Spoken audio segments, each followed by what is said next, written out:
பஞ்சு போல் சாஃப்டாக இருக்கக்கூடிய டீ கேக் எப்படி பண்ணலாம் தாங்க இன்றைக்கி பார்க்க போகிறோம். இது ரொம்பவே சாஃப்டாக இருக்கும். டீக்கு ஒரு பக்காவான கேக் ரெசிபி. பேக்கரிகளில் நம்ம விலை கொடுத்து வாங்காமல் வீட்டிலே ரொம்ப ஹெல்த்தியாக பண்ணலாம். இதுக்கு பேக்கிங் பவுடர், பேக்கிங் சோடா எதுவுமே தேவையில்லை.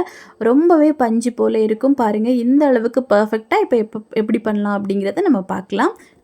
ஃபஸ்ட்டு இது பண்ணுறதுக்காக ஒரு பவுலில் சரியாக 2 கோழி முட்டை சேர்த்துருக்கேன். இந்த முட்டை வந்து ரூம் டெம்பரேச்சரில் இருக்கணும். இப்போ இதை நல்லா பீட் பண்ணிக்கோங்க. ஃபஸ்ட்டு வந்து ஒரு 30 செகண்ட் பீட் பண்ணதுக்கப்புறமா 3/4 கப் அளவுக்கு சுகர் இதை வந்து இது கூட போட்டுடலாம். போட்டுட்டு இப்போ நல்லா பீட் பண்ணிக்கோங்க. இனிமேல் ஒரு 3 நிமிஷம் நல்லா வந்து பீட் பண்ணணும். ஹை ஸ்பீடில் வச்சு நல்லா பீட் பண்ணி எடுங்க. இப்போ பாருங்கள், கிட்டத்தட்ட ஒரு 3 நிமிஷம் கிட்ட ஆயிடுச்சு. இப்போ இதில் 2 டேபிள் ஸ்பூன் அளவுக்கு நெய் ஆட் பண்ணுறேன்.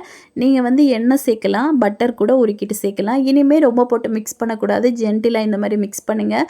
ஒரு ஃபோக்கோ விஸ்கோ வச்சு நீங்கள் நல்லா வந்து இந்த மாதிரி ஜென்டிலாக மிக்ஸ் பண்ணி எடுத்துக்கலாம்.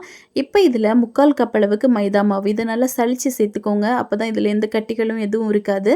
இந்த மாதிரி ஒரு அரிப்பு வச்சு நல்லா சலித்து சேர்த்துட்டிங்க அப்படின்னா ஈஸியாக இருக்கும். இப்போ எல்லாத்தையுமே நம்ம சேர்த்துட்டு இனிமேல் ஜென்டிலாக தான் மிக்ஸ் பண்ணணும். இதில் எக்ஸ்ட்ராவாக பால், தண்ணி எதுவும் சேர்க்க வேண்டாம்.